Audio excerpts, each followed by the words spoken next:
కూటమి ప్రభుత్వ వైఫల్యాలను ఎండకడుతూ ప్రజలకు మేలు చేసే విధంగా పోరాటాలు కొనసాగిస్తూ వైఎస్ఆర్సీపీ నాయకులు ముందుకు వెళ్తున్న పరిస్థితి. మరి కొత్త సంవత్సరం ఎటువంటి ఆలోచనలతో ముందుకెళ్తున్నారో వారి మాటలను వినే ప్రయత్నం చేస్తాం. ఈ యొక్క అంశంపై మాట్లాడేందుకు మాజీ ఎమ్మెల్యే కాటసాని ఉన్నారు.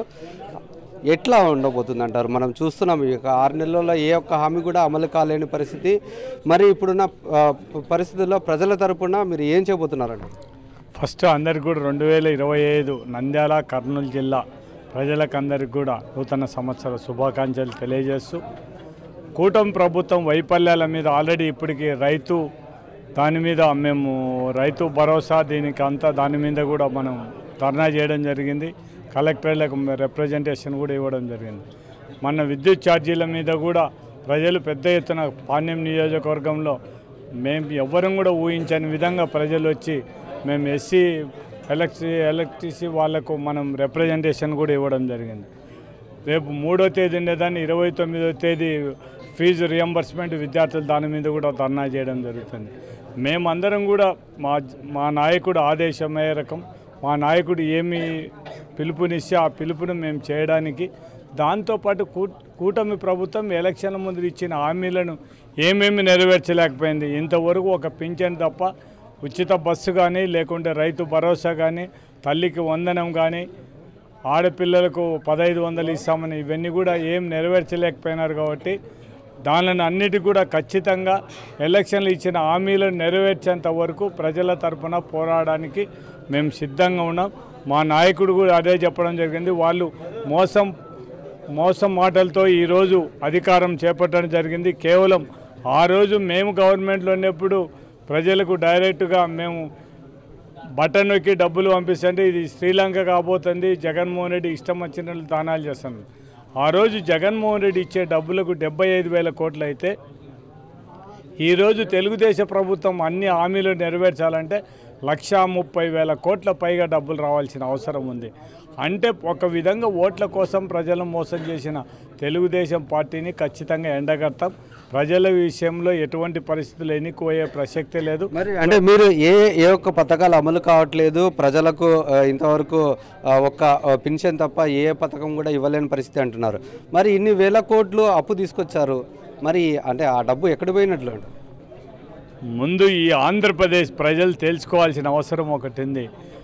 మాటలు మోసం చేసే నాయకుడు ఎలక్షన్ల ముందర ఓట్ల కోసం అబద్ధాలు చెప్పే నాయకులను గుర్తించమని మేము ప్రజలందరినీ కోరుతున్నాం. మేము ఆ రోజే చెప్పడం జరిగింది. అంతకుముందు 2014లో ఇచ్చిన హామీలను ఒక్కటి కూడా నెరవేర్చలేని పరిస్థితిలో చంద్రబాబు నాయుడు చూసాం. మళ్ళీ ఇప్పుడు 2024లో కూడా అదే మోసం చేశాడు. ప్రజలందరినీ కూడా ప్రజల పక్షాన ఖచ్చితంగా ఇటువంటి ఏ రాజకీయ పార్టీ ఏ రాజకీయ నాయకుడైనా కూడా ఎలక్షన్ల ముందర అబద్ధాలు చెప్పి ఓట్లు వేయించుకొని చేసే వాళ్ళని ఎవరిని కూడా ప్రజలు క్షమించకూడదనే ఉద్దేశంతోనే వాళ్ళను కూడా మీరు మనకి ఏమేమి వాగ్దానం చేశారో దానిని సాధించడానికి మేము మీ వెనక ఉంటాం, మీకు సపోర్ట్ చేస్తాం. ఖచ్చితంగా ఈ కూటమి ప్రభుత్వం ఏమేమి హామీలు ఇచ్చిందో అవన్నీ కూడా మనం వచ్చేంత వరకు మీతో మేము కలిసి పోరాడతాం. మీరు మాతో సహకరించండి. మేము మీకు సపోర్ట్ చేయడానికి సిద్ధంగా ఉంటాం. మీతో ధర్నాలు చేయడానికి కానీ ఇంకోటి కానీ రస్తారు. ఏమనుకుంటున్నారు?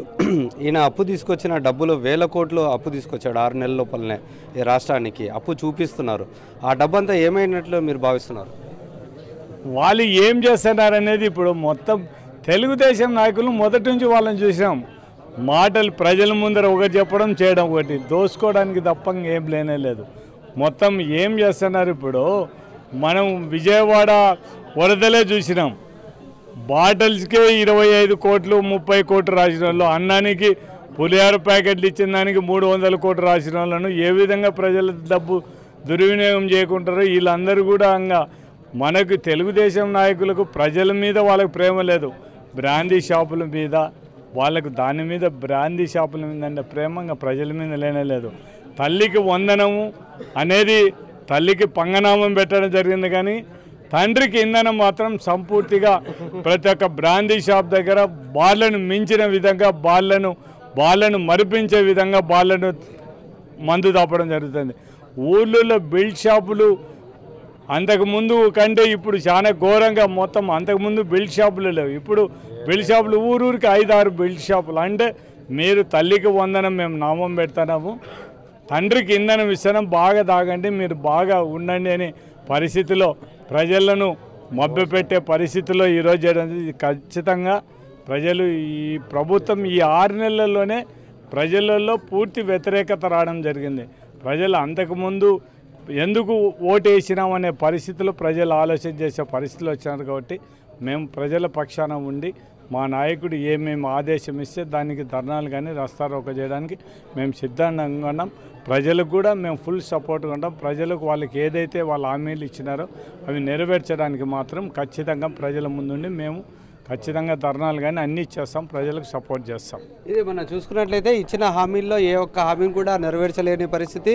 ఇప్పుడు దాకా గడిచిన 6 నెలల లోపలనే కూటమి ప్రభుత్వము వేల కోట్ల అప్పులు తీసుకొచ్చినాయి. ఆ డబ్బు ఎక్కడికి పోయిందనేది కూడా ఇప్పటికి కూడా తెలియని పరిస్థితి. సామాన్య ప్రజలు కూడా వీటిని అంతా అబ్జర్వ్ చేస్తున్నారు. ఖచ్చితంగా ఈ యొక్క ఏదైతే కూటమి ప్రభుత్వ హయాంలో ప్రజలు పడుతున్న ఇబ్బందుల తరపున వైఎస్ఆర్ కాంగ్రెస్ పార్టీ తరపున పోరాటం కొనసాగిస్తాము. ఖచ్చితంగా వారికి అండగా ఉంటాము.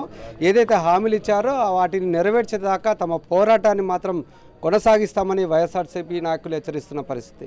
కెమెరామెన్ శేఖర్తో లోకేష్, సాక్షి టీవీ, నంద్యాల జిల్లా.